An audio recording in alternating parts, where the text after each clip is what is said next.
Hello everybody, welcome back to the Big Cat Sanctuary, where we're going live again on Spots and Stripes Day. We hope you're having a fantastic day out there so far.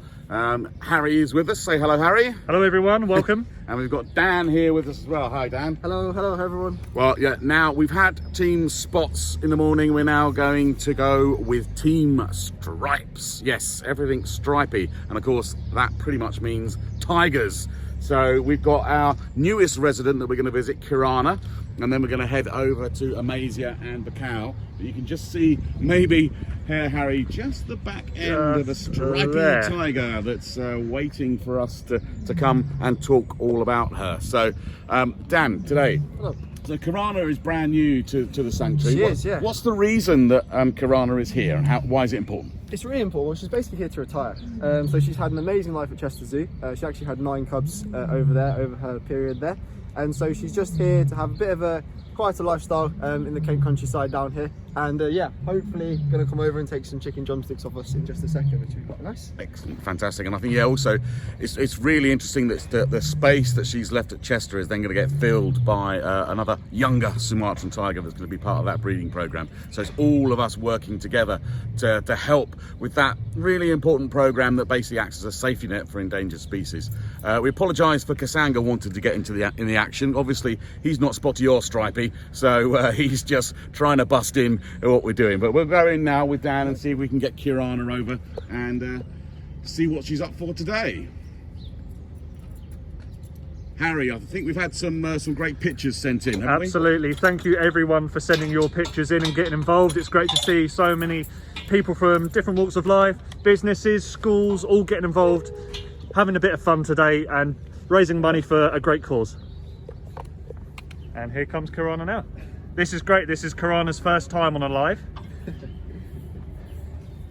Yeah, this is Kirana, absolutely beautiful cat, just letting us know that she's in charge and wanting to get to the chicken quite quickly. So Dan, we're going to do a hand feed now with Kirana. So I mean, we do this obviously with people, with guests when they do come to the sanctuary on experiences, but there's another really important reason for doing this, isn't it? It is so important. So it's amazing for us to health check her, especially when she first arrived here. She was a bit more reserved, kept herself to herself, which is completely understandable. It does happen all the time with a new cat in a new situation. But now she's coming much more confident, coming over for the chicken. If we lift her up on her back legs, we can get a lovely look under her belly. Get a lovely good look at her teeth and her eyes to make sure everything's happy and healthy. And for a 16-year-old tigress, she's doing really, really well. In amazing condition. Making all the hungry noises. Ready for it, yeah. Okay. There you go.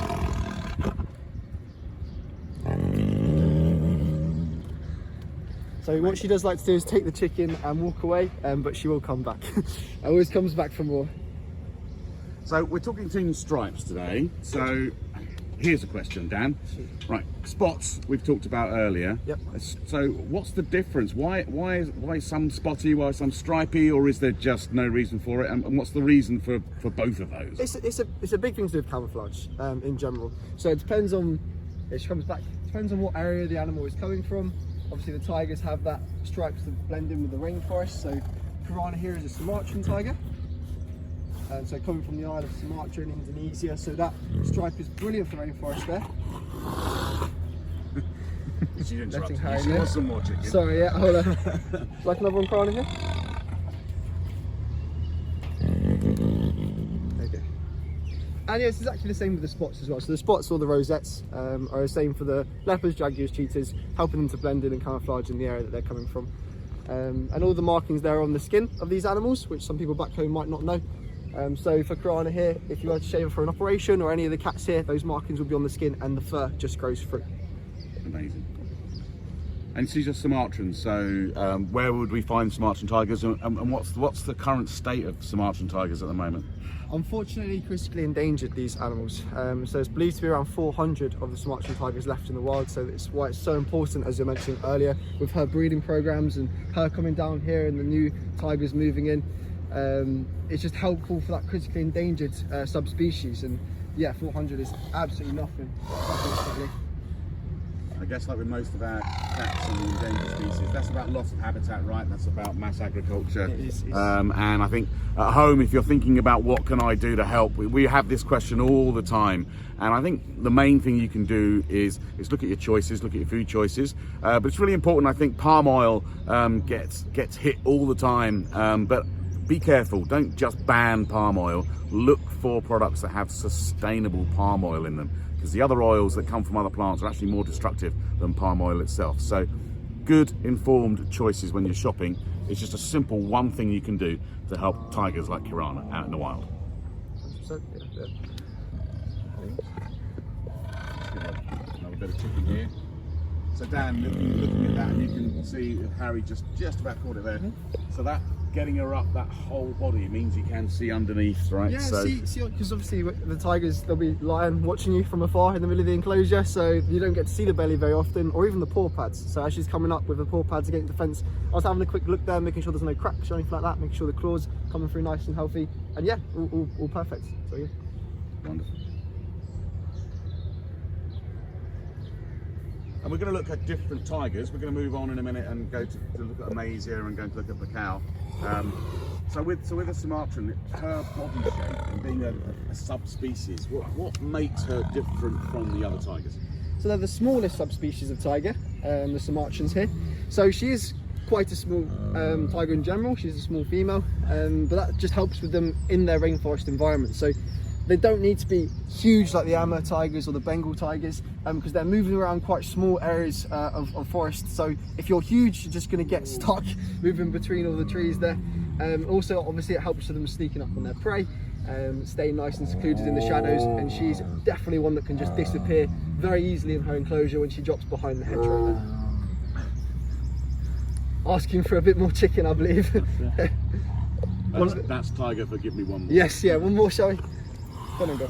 Kirana's taken a little bit of time to settle at the sanctuary. That's quite normal for a cat when they move collections, Dan? Yes, definitely, yeah. It's normally it's the boys actually that take a little bit longer, yeah, so she has taken her time, but yeah, completely normal. It's just that change of environment, and then they're going to be spending a bit more time, new keepers as well, so it's just a different change to what they're normally used to, but she's settled in really well here, and it's doing amazing.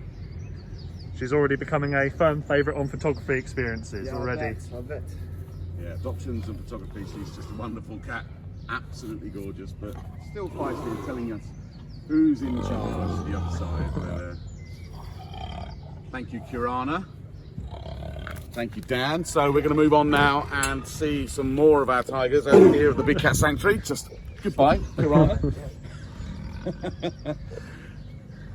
We are no longer any use to her, so we are moving on without chicken.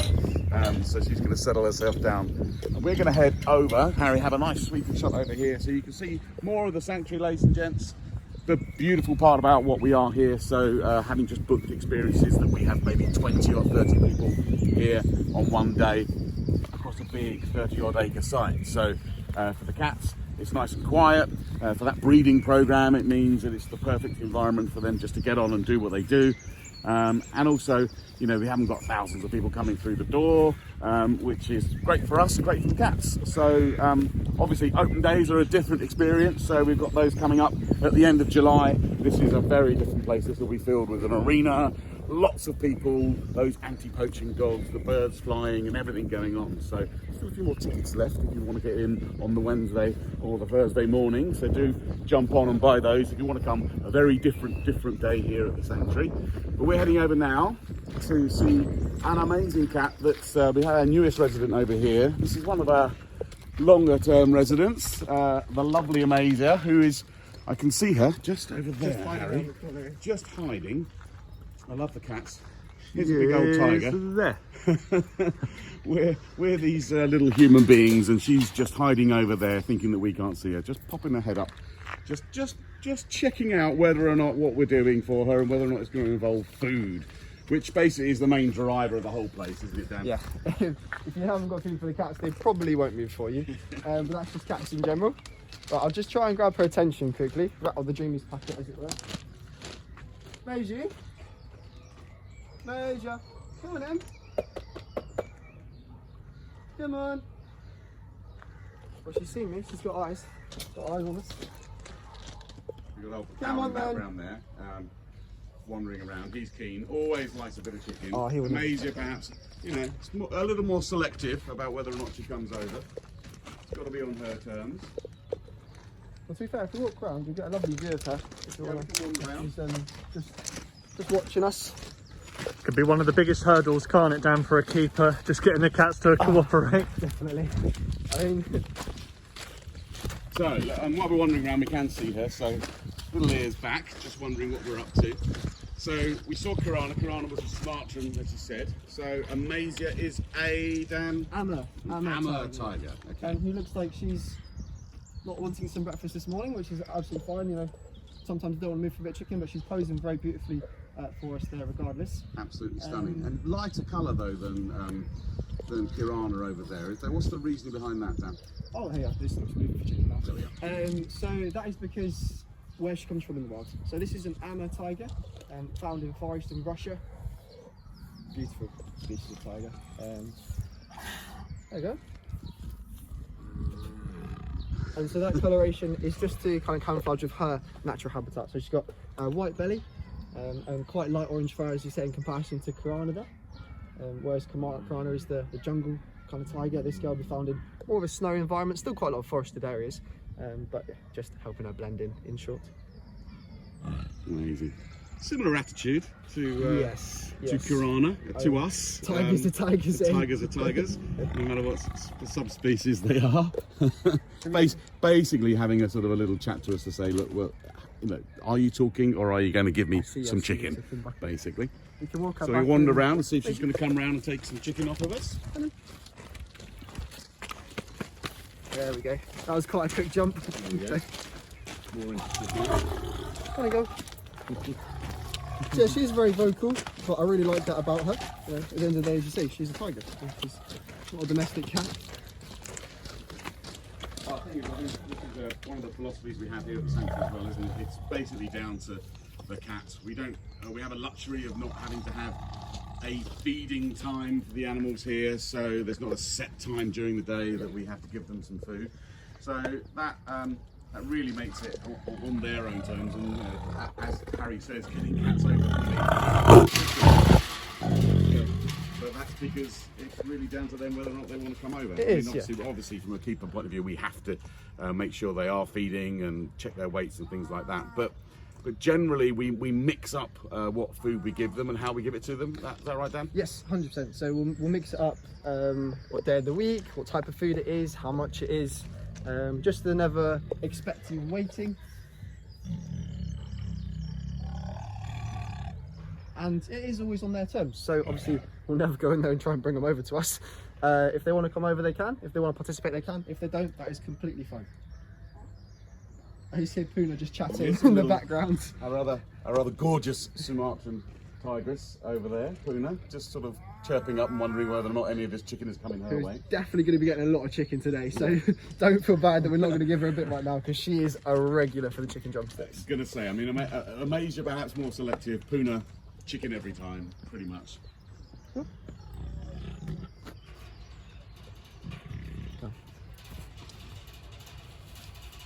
So just looking at physiology of the cats, so that difference from Sumatrans, I mean, we talked about an Ammas where they are, they're bigger though as well, Ammas in general, right? The biggest, yeah, so the biggest subspecies of tiger. Amasia is a female here, she's around about 22 stone, and the males can get 35 plus stone. And so our biggest cat on site currently, Kasanga, our big African lion, he's around 33 stone.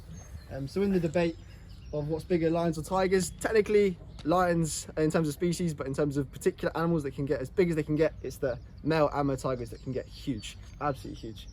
Yeah, she's a bit of a female. Now we're talking stripes today. All the people that are on Team Stripes, we're hoping that you're taking part in all those quizzes and all the things online, and getting involved in all those activities that you can download from our website, and doing everything stripy. Hopefully you're sat there in a stripy costume watching what we're up to. But stripes on tigers in particular, but also, you know, just the markings. That's That's an easy way of us identifying cats out in the wild, perhaps, and maybe on camera traps. But what other methods do we do to identify cats? So it will be, like I said, the markings is definitely the easiest one, whether it be pug prints or, as you say, with the stripes along the side. So each marking is individual for that particular species, and so if you're looking at them in the wild, you're trying to get a nice accurate population count. Trying to get those individuals can be quite challenging, especially if you're taking photos 100 meters away. It can be quite difficult to tell them apart, but that's definitely the easiest one. Yeah, so I'd definitely go for that. Is there something I've heard, Dan, about whiskers as well? Is there something about the whisker patination in cats that's different for each one? That'll be individual, yeah. It depends on for the different individual for what you're looking at. So different subspecies especially, I mean, if you're looking at the North Chinese leopard, they have really long whiskers. And so each individual tigress will have that as well. Yeah, so it can be something that, and potentially if they fall off and you get one, you might be able to tell which one's which. I know we're part of a research project here, so one of the advantages of the sanctuary here is that we can get involved in research for the cats that can be used out in the wild. So a lot of that revolving around camera trapping, and one of the particular projects that we're looking at, not stripy, but spotty snow leopards. We saw those guys earlier, and I know that we're involved with the Snow Leopard Trust in taking photographs of the cats here from lots of different angles and different places, and actually that helps the guys out in the field recognize particular individuals and how they can identify them. So when they're out there in the wild counting the population, like Dan said, it gives them a much more accurate description of individuals, and so they know how many individuals are wandering and connecting with each other out in the wild. So important research work that we can help get involved in right here at the sanctuary. Right, looks like Maisia's happy. She's had her chicken, she's settled down, so we'll leave her to it, and perhaps we'll go and see our last stripy member today, Mr. Bacal. Yeah, seen a few people in the comment section saying they're looking forward to seeing Bacal. So yeah, he's looking forward to seeing us by the looks of it. He's wandering back and forth over there, so we're going to take a trip round the back and see if we can get him to come over. I don't think we'll have a problem with that, will we? Because he's a particular favourite, I think, of a lot of people when they come here to the sanctuary and do a hand feed on a big cat encounter or when you're on a lodge stay. So what's the background behind Bacal then? Dan, where has he come from and why is he here? Bacal was originally born in France, a zoo called Bivol, moved to Paradise Wildlife Park, so we're staying at Paradise for a little while, and then came down to us here at the sanctuary, and yeah, he's been with us ever since. He's now 10 years old. He's a male white tiger, and yeah, as you were just explaining, fan favourite for the chicken drumsticks. Him and Puna probably by far get the most every week, especially with the tigers. And he's literally just joining us right here, walking alongside. There he is. Alongside one of his favourite toys as well, the big tyres. Always drags him into his pond. Bacal, come in, bud. Decided which way to go around. He'll join us. So Bacal, we can see him here. So you know, we've talked about Sumatrans, we've talked about Amma tigers. So he's a white tiger, but actually, what's his background? What's his ancestry really? So Bacal is actually a Bengal tiger. So he is, yeah, goes both ways. There you go. So white tigers are Bengal tigers. It's a specific gene. It's a very similar gene to an albino animal. However, he does have a level of pigmentation. So with Bacal here, you can see he has brown stripes instead of the black stripes most tigers have. He also has light grey eyes, whereas most tigers will have those orangey amber eyes. And this particular gene is actually called leucism. So he's what we call a leucistic Bengal tiger. And you say Bengal, but you wouldn't actually find a white tiger out in the wild generally, would you? No, not at all. So, kind of the story goes, I'll just give him a bit of chicken when he's finished saying hello to me. Oh, would you like some food or just going to say hi? Come on.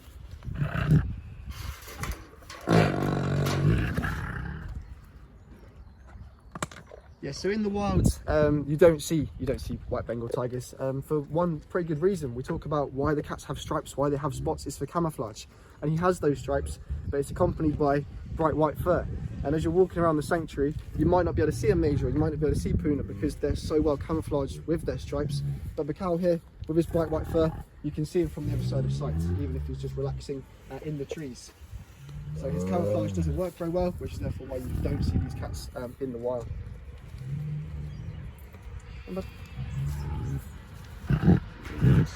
Many of our supporters will know Dan that Bacal has moved enclosure. How's he settling into his new enclosure? Really well, yeah, good. Yeah, he's pretty much bomb-proof. He was absolutely fine. He came flying out actually. The first time we opened the doors for him, straight outside, exploring, looking around. He has got Amasia back as his next door neighbour, and these two do get along very well most of the time. Bacal just wants to be friends with absolutely everybody, and so he'll be chuffing to Amasia regardless, even if Amasia's in a bit of a keep to myself mood that particular day. And so yeah, he has settled in really well, and we do keep swapping them around the different enclosures. So very recently he was staying in the first enclosure, enclosure 4 here, but we've moved him to the back just for a nice bit of enrichment for him as well. You mentioned the noises that he makes. Obviously, he was coming up and saying hello, and both the other cats did that to a certain extent. So, tiger vocalizations, is that something that they're making this noise that we can hear here, this sort of grumbling noise? But what other noises do they make, Dan? Loads of different noises. So they do chuffs, so they do like what's called like a, which is their version of a friendly vocalization that tigers will do to other tigers, or a female tiger will do to her cubs. Obviously they roar like lions and all the other big cat species, which is for communication across longer distances. This is more excitement, this is more anticipatory vocalization, so he's just saying, hey, great, give me some more chicken basically, so I will oblige. Those people on Team Stripes, send us in your best chuff and we'll share it. Dan will do one more example for us. I got quiet it down for this one. Like it, just like that. Like it. Those on Team Stripes, send in your best chuff. Brilliant, excellent. Great to see all of our stripy residents here, quite happy. There you go. Happy chap, he's had his chicken and he's going to relax for the rest of the day. We hope you enjoy the rest of the day as well, ladies and gents. We hope you enjoyed coming to see our Team Stripy cats. All you stripy people out there, yes, send in your chuffs, send in your pics of you, what you're up to, and hopefully we'll get a little gallery going at some point with everything that everyone's been up to. Team Stripes and of course Team Spots. And hand feeding we've been doing with the cats here today. Don't forget that there is still the chance to enter into the competition to be the first person to hand feed Inca, the jaguar. And all of that money, 100% of the money we raise from there is going direct to Nama Conservation, who are operating that fantastic protection program for jaguars out in Costa Rica. But for now, from Dan, from Harry, and of course from all of our cats here, from Bacal, from Kirana, from Amasia, on Team Stripes, take care, goodbye, and we'll see you very, very shortly for the spotty and stripy cats together here at the Big Cat Sanctuary. See you soon.